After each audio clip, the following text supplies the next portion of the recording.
last night when we did when we drained the transmission, this is not the drain plug. We figured out this is the transmission oil level plug, meaning the oil should not go past here. So when you fill your transmission with oil, you undo this, and any excess is what drips out. So this is the level. And then the actual drain plug is down under here, next to the cross member, and this would be like your transverse member, so it's actually on the transverse member. That's a square. That's for a ratchet. Wow. Or a breaker bar. That's actually a breaker bar attachment, so just put your breaker bar on there. You're not going to be able to get that with a ratchet. You need a breaker bar for that. And another neat thing that we learned is that the cross member that goes from one control arm to the next does not actually support the transmission or any of the engine. The only purpose of the cross member is to connect this side of the suspension with that side of the suspension. That's all it does. And these control arms are actually together. You can move this control arm and it will move that control arm. In order to drop the transmission, all you have to do is unbolt this transverse member, which there are two really large bolts there, and there are two bolts, one here, one there, and then there are two more back there, so in total 6 bolts of varying sizes. This is still supported on the engine mounts. The engine mounts are still holding the transmission, so you should be able to drop this and then pull this up and out over the cross member, because this side goes on the other side of the cross member over here. But once you get those bolts out, you should be able to take it out, and that's what we're going to try and do next. We have a jack supporting the transmission and jack with a block of wood under the oil pan, which you're not supposed to do, but that's just as a last resort precautionary measure at this point right now. Hopefully that's not even going to be needed. What I'm calling the transverse member, in the factory manual, the transverse member is another name for the cross member, but just to have two different names, I'm calling that the cross member and this the transverse member. So we've disconnected the bolts. There are two here. That's for the front mounting bracket. Your front mount has these two bolts you undo from underneath, and then these two really large bolts. These 4 bolts are 17mm, and then there are 4 more 17mm bolts back there. Alright, right now we are removing the cross member. We tried to remove the transverse member. You cannot remove the transverse member unless you get the cross member first. The transverse member runs above and behind the cross member, and there are 2 bolts sticking out, and you can't get the transverse member below those 2 bolts without removing this piece and then dropping everything below those screws. We tried to take a shortcut. Mazda engineer said no, you can't. Cross member, then transverse member, in that order. This is just a guide bolt right there. So stick your pry bar in between here and you can just pry it out. That is not threaded, and once you get these the bolts out of the cross member, just pry out the cross member and it'll come right out. Well, I have started cleaning the transmission today, and you don't want to clean the transmission too early before you put it on, because it's probably going to be packed full of grease if it's a transmission sitting in a transmission yard, because they pack it full of grease in order to store it. Then you have to clean that grease off. And that's just to prevent oxidation and rusting. And the place that I got this at in Florida did a really good job, because there's no rust or oxidation inside. When you start cleaning it, you will get flash rust and or flash oxidation depending on the parts. Here we have some flash oxidation just a couple minutes after I've cleaned it, and that will get worse over the course of the next day or two before I put it in. I am using an aluminum brush and some purple power in order to clean up all of the gunk and oil, and this entire thing was just black. It wasn't painted, it was just covered in grease. So that's kind of how it looks inside. It was completely black inside before I started. Now you can start seeing the silver coming out. I don't know how well I'm going to be able to clean this. Now these little tiny nooks and crannies in there I'm not going to be able to get into, so I'm just going to leave that be and clean it the best that I can. That seal is completely torn up. I'm going to have that replaced, which I think you can pick that seal up from just about any auto parts store. Now this boot here goes right on the side there, and that's where your shift fork goes. This is your slave cylinder right here, and when you depress the clutch, it pushes out on the shift fork. The shift fork goes in through there. Your shift fork goes in there, and the slave cylinder controls whether the shift fork goes up or down by if it comes in or out plunger. Attaches to this little mount there, That is a solid metal mount. And that's, I guess, what you might call the pivot. That's a pivot joint for the fork. And then the fork goes on like so. And when the clutch is depressed, that fork slides up, slides a thrust bearing up here. And that's what moves your entire clutch up against the pressure plate, like so. And that's a pretty big fork. And I have it removed just to clean it, as well as the thrust bearing. I took the thrust bearing out because it comes with a new thrust bearing with the kit. So, cleaning's done. And I'll show everyone what we have to work with. So far, all the harnesses are disconnected, completely disconnected. Transmission cooler line's disconnected, front mount's disconnected. The battery on the camera ran out last time, so we did not get to film dropping the cross members, but the cross members came out no problem. Both this one, the transverse, and the cross member over there. We were able to disconnect the motor mount there, put everything up on jacks, or the jack stands. So I'm going to use the jacks to in the crane to lower it. And we got 24 hours to get her done. Yeah, that's not gonna happen. And I have this just whatever knotted around because I don't have a bolt that's long enough to go through there, but I've already tested it and that's held up fine. Have the chain routed under here underneath the distributor because this is a nice big chunk of metal. And next is getting the lower mount. That's the mount bolt right there. It's a 17 millimeter. Got a deep well socket and a 1/2 inch breaker bar. That's 1/2 inch. And now that the cross member is gone, ta-da, should have enough room to get that breaker bar to swing up full. Before we were hitting me and Andy were hitting the cross member trying to get that loose. So now that that's gone, hopefully that should be enough leverage. Once that bolt comes out, I expect everything to kind of shift a little bit but not drop. Alright, ran into another issue that I was hoping I was not going to have to run into.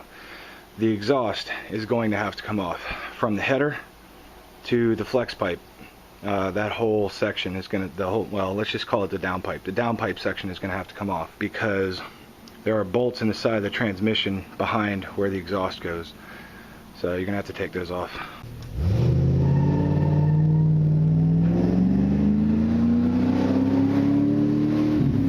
That was a Stingray. Nice.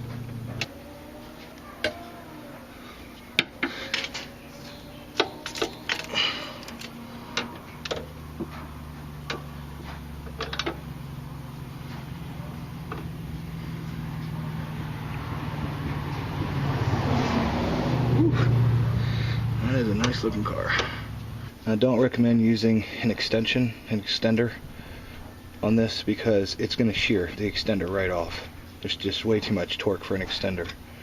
You need something like this, deep well socket. This breaker bar is about 3 feet long and doesn't quite fit. Oh, there we go. Need to get the right angle on this. Oh God, good Lord. Again. Again.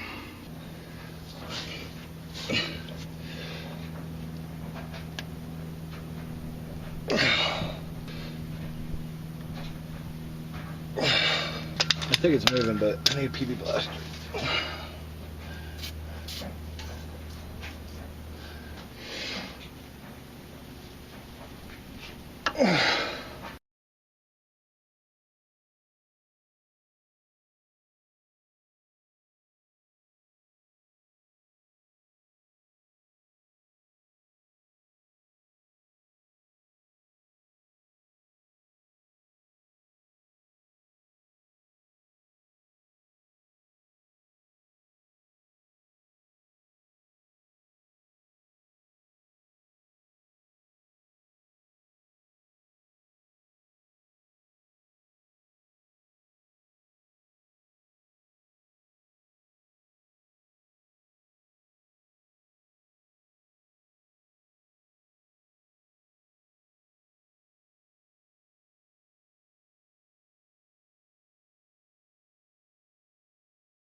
It's never as easy as you think it's going to be.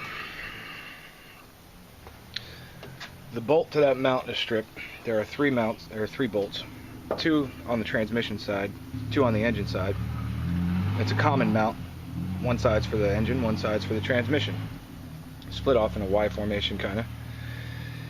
And I tried to get the one straight through the motor mount, but that would drop the engine and the transmission. So I couldn't do that. So I decided, well, maybe I can just take the ones that are off the transmission side, and of course I can't even get to them. They're so far down in there and they're kind of on an angle that I can't even get my breaker bar to turn because it hits the dipstick right here. Actually, I'll give you a view of this. There's the bolt on the mount, and it's a square head. And it's got a little tab next to it so that the square bolt will not move on this side. On the other side is threaded with a nut, and that's what I've been trying to go after, and it's not doing anything. And this side is not moving, and I have no idea why it's not loosening. So I decided, well, maybe I can go after that bolt. There's actually one there, and then behind these hoses here. Oh, great. There's my light bulb. Well, nothing's going right. So there's another bolt behind these cooler hoses, which go back to the heater core. 2 of them split off down here, and there's a mounting bolt down there, and that's not even moving. So you got one bolt there, and then your mount bolt, and I can't get any of them. So I am really stuck, and I got this crane hooked up, and I'm ready to take it out, and I'm just stuck. I'm starting to really not like the way this was built. Mazda engineers had to make it super hard to get at everything. Should have just made it easy if you want to get out the bolt. The front mount, that's super easy. Good job on that, Mazda engineers. The back one, oh my god. That mounting bolt on the rear back there is a pain in my ass. The front transmission mount is going to be super easy. That's not a problem. The engine mount on the passenger side is going to be super easy. All of them are really super easy except for that back one. Yeah, that is a serious pain in the ass, and I have absolutely no idea how to go about getting at it. I don't even think an impact driver would make any kind of difference there, because there's not enough room to get the impact in there. Even with a U-joint, it would have to be an impact U-joint. I'm actually pretty close to just sending this over to some kind of shop and having them do it, because I don't have the tools, apparently, or the knowledge, because the factory manual is really bland on this, on uninstalling a transmission. There's no factory procedure. Well, the factory procedure for that is like 3 lines. Remove the mounting bolts, unmount the transmission bolts, and drop the transmission. That is the factory procedure. It doesn't tell you how to go about doing it, what the best methods are for getting into those tight spaces. That could help. But I guess that's where experience comes in, and shop to shop, you've got veterans that have already done that kind of stuff, and I just don't know how to do it. Alright, here's what I did. I got my brother-in-law to help me, and he bled all over the car. It's all over the place. He ended up, oh my gosh, it is really all over the place. He was trying to, it's on the ratchet and everything, he was trying to get this off and pushed the ratchet all the way back in here and ended up cutting his hand. For some reason, all the other breaker bars just didn't work. You needed a ratchet. There's a U-joint on that, right? What? On the end of that? No. No, we ended up doing without the 6-inch extension. Yeah. So Andy got one of these too, because Boomer was kind enough to give him one of these. This thing's really neat. This is a 1/2-inch breaker, and it slides out as an extension. But what you can also use this for is an extension bar, because it's hollow. So stuck that on there, and that cracked it loose. So now we're in business. The reason it wouldn't work with the breaker bar was because the breaker bar, unlike a ratchet, will only go in a set position. With the ratchet, you can fine-tune it where you want your position to be with the little clicks, then get your extension on. And when you use an extension on a ratchet or a breaker bar or something, hold down where the extension is as well. So hold here with one hand and then hold your other hand down and do both two hands. I can't do two hands because I'm holding the camera with one hand, but use both hands, and wow, that made a loud pop, and I thought I broke my ratchet, but nope, that broke the bolt loose. So I'm just gonna undo that bolt, and hopefully that's gonna be one of two bolts that I have to get at. I got a feeling I'm gonna have to get this other bolt back here. Here is one of what I suspect will be two transmission bolts that are gonna give me big problems. Grade 8 bolt. As you can see, it's a very long bolt. There are a lot of threads. You're gonna have to turn this maybe about 20 to 30 times to get this bolt off. It took me a while. Luckily, once I broke it loose, I could just spin it right out by hand. But it took me about a minute to spin it out by hand. It's a long bolt. Since it took me so long to get off the last one, I actually stopped recording, so you didn't get to see me break that one loose. But the second bolt, that bolt is, you can see the EGR position sensor points almost directly down to it. So that's an easy way to follow to where that bolt is. Actually, there are 3 bolts. There's another one, I don't know if you can see that, that's almost right underneath of that mount. It's like right there. Right underneath of that mount. You can't get a ratchet on there, definitely not a breaker bar, maybe a tiny little midget-sized wrench, but I'm guessing they do that to force you to remove the bolt from the mount first. Well, if you can't get the bolt from the mount, then you're screwed. So you got to get the bolt from the mount. Well, finally got it. Gunshot. I knew you could do it. Yeah, that whole time I was pushing on it, it still wasn't loose. And then it finally broke loose like all the other ones and popped. And now I can rotate it, so I'm going to get my ratchet on it. If I can give you some perspective on this. Getting that mounting bolt out will put you in a very precarious position. So be extremely cautious when you remove that mount, if you've already removed the front mount or any other mounts. I have a crane. It is holding up the engine, as well as a jack on the bottom of the transmission, and I have not loosened the transmission mount on top. So when I remove this bolt, nothing should happen. Well, it might shift a little.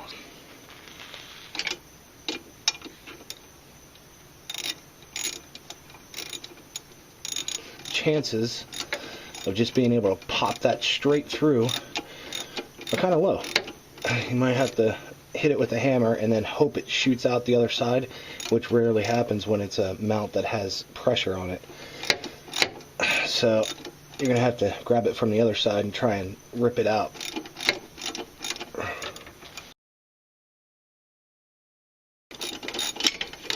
There we go.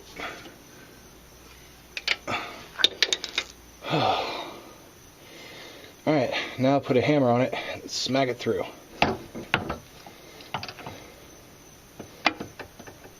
Oh, heater hoses, you suck.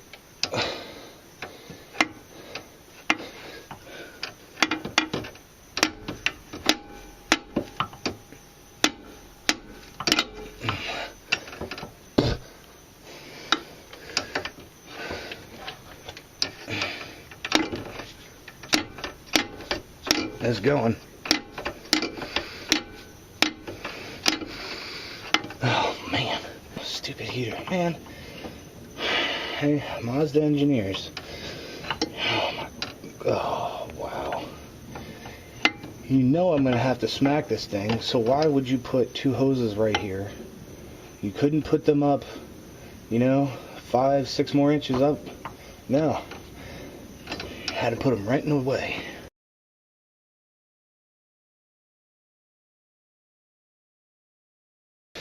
Alright, now it might be enough on the other side to pull it through, so let's go check.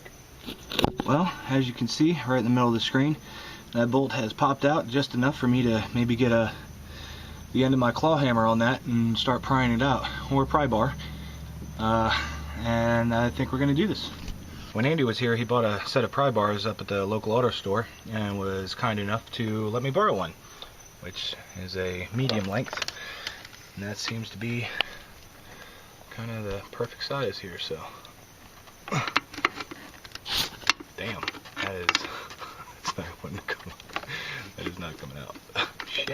it's going to be a whole nother set of problems. Wow. And on into the night we go. Well, I finally got it to come loose. A great deal. I used a lot of PB Blaster, which I think was my main mistake. If you're going to attempt this, use a liberal amount of PB Blaster on the nut and the joint where the mount is. That way when the bolt starts feeding through this way, it will slide much easier. I mean, you can do the other side where the nut is, but that's not really going to get you too far. PB Blaster or WD-40 on this side is, that's really what did the trick. Now it's just sliding right out. I bet you I could grab that with my hand and slide it out. Nope. Definitely can't do that. Well, I was using a pry bar on it, and it was sliding right out with the pry bar, but then I lost any kind of leverage I had with the pry bar. Maybe I might need a bigger pry bar, because maybe a smaller one. The angle on this just isn't great enough to get enough leverage, because I have to pry this way, but then I'm hitting, you know, all this stuff, which kind of reaffirms my thought that it might have helped a great deal if I took off the intake manifold and all that stuff, throttle body, IAC. You just take it off in one shot. Just take the mounting bolts for the intake manifold off. I didn't want to do that because I just put a brand new intake manifold gasket on there, and throttle body gasket, and EGR gasket. The whole intake manifold has all new gaskets, you know, completely shiny. I took that to the machine shop and cleaned it. That was in a previous video if you want to check that out. So I didn't want to have to redo all that work. This is the maximum travel that I can get in there. I need some other kind of pry tool to get in there. But we're making progress. Well, the reason that the mount bolt won't come out is because it's hitting this line right here. That is a power steering rack line, and the mount bolt comes straight out and hits that. Let's see if I can get you a better angle on that.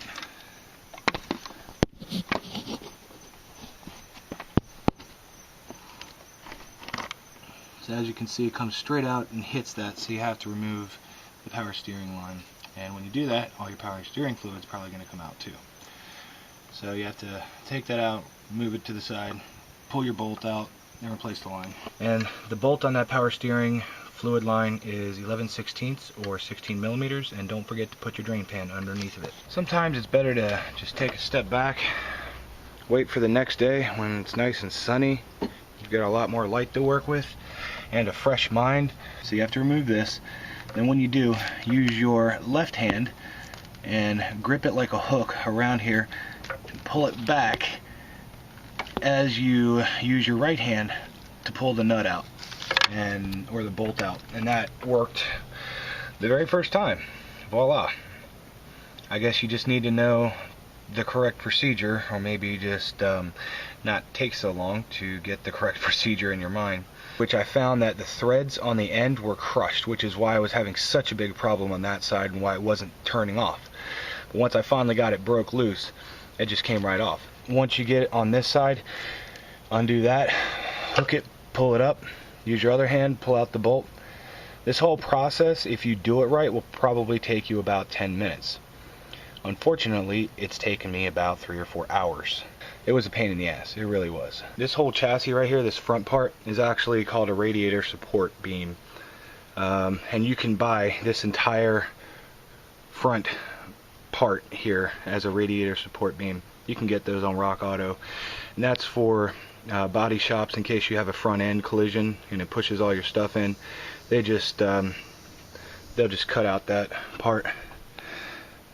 You can't really see the welds, but there's a bolt for it right there, and it just bolts in, and then, well, it's half bolt in and half weld in.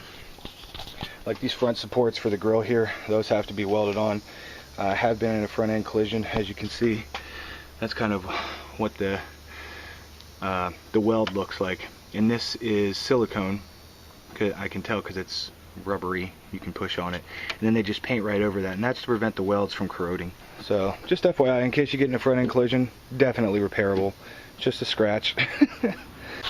Well, I discovered after starting to get underneath of it that there is in fact a bolt that mounts the transmission to the engine underneath of that engine mount. Of course there would be. Why wouldn't there be? So you have to take off that mount, which means taking out the mount bolt and then taking off the three, actually there's four. Those look like 17 millimeter. Let's get your breaker bar on there. Ratchet it back as far as you can get it.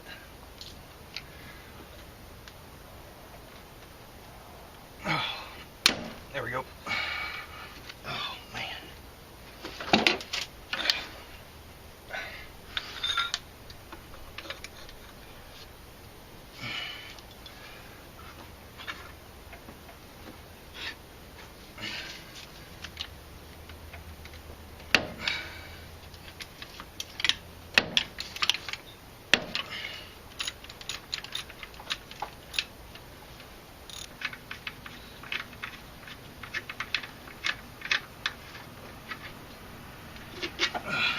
Just put your bolt back through in order to store it.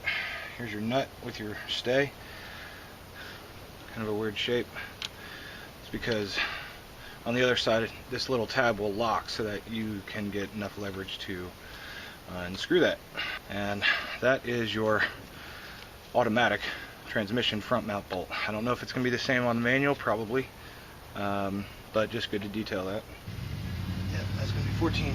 This mount will only go on one way, so you don't have to worry about reversing it when you install it accidentally, which is something the engineers did right. Congrats. There's your front mount bracket, and then I'll do like Andy and put some masking tape on that. Now that I got the mounting bracket out, you can see the transmission bolt that I'm talking about. It's a real big guy. This one's a 19 millimeter.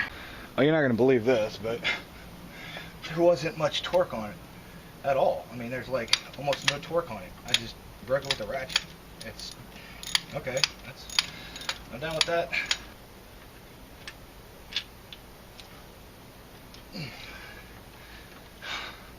That's a big bolt. Since I got that one, now I'm going to go under the engine and take the ones out from the bottom there. Started undoing some of these lower transmission bolts that are sticking straight up, and this one in particular.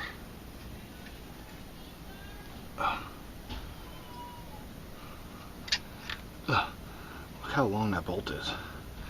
I have absolutely no idea what it does. I just wanted to document where that one came from, as well as the rest of these guys. Yeah, and most of these bolts on the bottom there are actually 10 millimeter. Alright, we have two long bolts, one slightly shorter bolt on the bottom. All three of those bolts come, let's see, 1, 2 next to each other. The two next to each other are the longer bolts, and then that one right there is the slightly shorter one. They're all still fairly long, and I'm gonna guess that this one is going to be a slightly shorter one as well. Yep, that one was slightly shorter. And that's it for the 10 millimeter bolts on the bottom. Then you got this one, which I'm gonna guess is a 12. Then you've got a fairly large one up here, which is probably going to end up being a 17 or 19. This one's a 12 millimeter. Surprisingly, every single bolt that I'm taking off of the transmission that bolts the transmission to the engine, I'm just doing with my ratchet. No breaker bar needed. They're not torqued down that heavily, so that's pretty neat. So this whole process is actually going fairly quickly. Beside this very large bolt here, I'm going to guess a 17 or 19. You will have to remove your starter ground, probably your starter as well, because that's attached into the side of the transmission, and it looks like those bolts might go through to the transmission. Well, this has pretty much been the story all week. It just rains, lets off a little bit, I bring out my gear, hook everything back up, jacks, crane, and it rains again.